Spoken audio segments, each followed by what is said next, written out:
with me? So here we are. Let me show you how we move them. So we move these guys every morning at daybreak. The grass is in its most tender state. The chickens are at their most active state right now. They're ready for a siesta. So we move them first thing in the morning, but I'll move them again just to show you how we move them. I'll show you how we do it. Okay, so we have a little dolly here, and you just stick the dolly under the back end.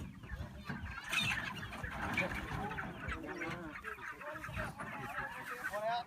Yeah, on the other side.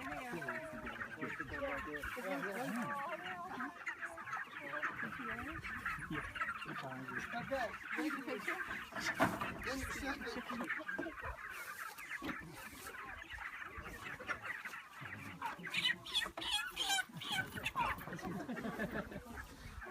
Then you simply pull it. Okay. Now I'm going to go real slow because again they're resting. This is a wrong time of day to move them, but anyway, we move it, and they just walk to the next spot. Okay.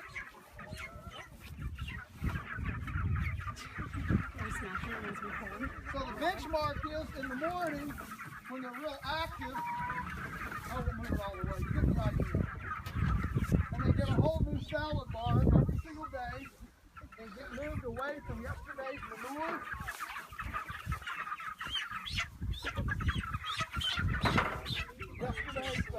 Yesterday's manure, yesterday's lounge area. And the benchmark is that one person can move a shelter every 60 seconds. So there's 75 in a shelter, so one person can move roughly 5,000 chickens in 60 minutes, just like that. No machinery, no engines, no petroleum, no nothing. Just come up here early in the morning, move them, and you're done. Okay? So, again, when people talk about, land and all that stuff, these could dot the landscape everywhere. I hope by now you're starting to realize that I'm not stretching it when I say there is not one single reason for one single concentrated animal feeding operation or factory farm in the world. Not one. And one of our missions, one of our goals is to demonstrate prototypes that can actually displace that entire system, with a credible alternative. Okay, questions. Let's throw it up, and I know there's tons here. And then we'll talk about the egg mobile, and then we'll go down to the refrigerator. Yeah.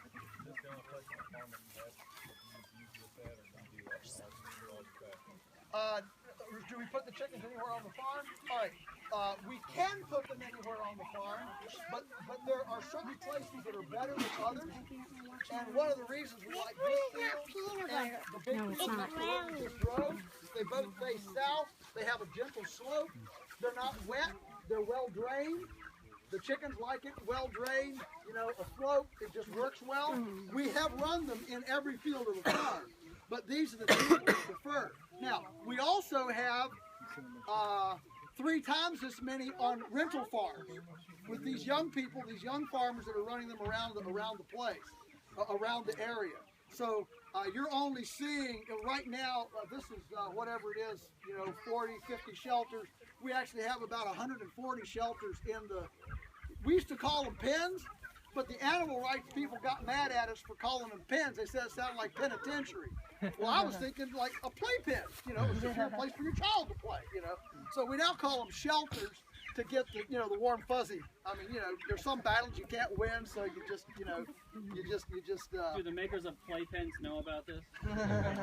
Yeah, they would really be incensed, wouldn't they? They need to be play shelters. Yeah. Yes, sir. 2 questions for you. Can you talk about watering real quick? Like these guys, the rungs on the cow place and the pigs, and also does anybody have any allergy medicine for my son? That's my second question. But hit the water one. Allergy. Well, if you don't mind getting stung, you can take some bee propolis out of these hives down here. We were going to go down there and grab some propolis and some. Yeah. Okay. Water. Okay, so the water for everything that you're seeing here is coming from a mile up in the mountain we've built ponds up in the mountain, and there's 5 miles of water pipe all around all these fields that gravity flows from those ponds. They catch winter runoff, and then with gravity flow, we've got 80 psi water, which, if you know anything about water, 80 psi is like fire hose, okay? It's all gravity, and we have 5 miles of line that come down over the farm and give us real-time pressure anywhere on the farm. No pumps, no electricity, no nothing. Now, we are the only farm that I know of anywhere in the whole large area that does this, okay? Let me say, you know what the biggest tragedy in life is? The biggest tragedy is not being lazy. Most people aren't lazy. I mean, we got full calendars, right? We got places to go, people to see, things to do. We're not lazy. The biggest tragedy in life is being successful at the wrong thing. That's the biggest tragedy in life, being successful at the wrong thing.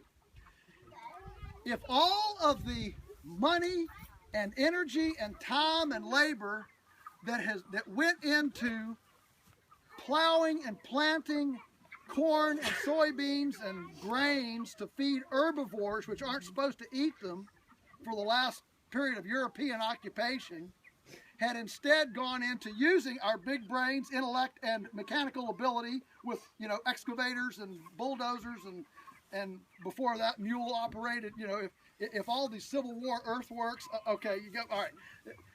If all of that time had been devoted to placing dams and ponds in all the ravines and valleys in the Alleghenies and the Blue Ridge around the valley for the last 300 years, today the valley would be drought-proof, flood-proof, and we would have recreated Eden in many respects right here.